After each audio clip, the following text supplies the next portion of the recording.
প্রত্যেকটা টপিক দেখো টাইপগুলো বারবার রিপিট করা কোশ্চেনের মতো।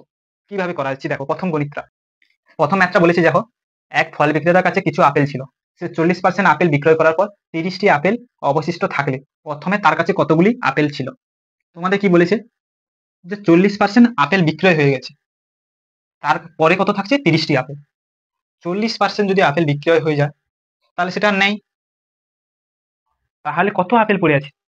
যে 30টি আপেল। তাহলে 30টি আপেল মানে কত আপেল পড়ে আছে? কত? তাহলে 60% আপেল পড়ে আছে। 40% বিক্রি হয়ে গেলে কত? আর 60% আছে। তাহলে 60% আপেল সমান কত? 30টি।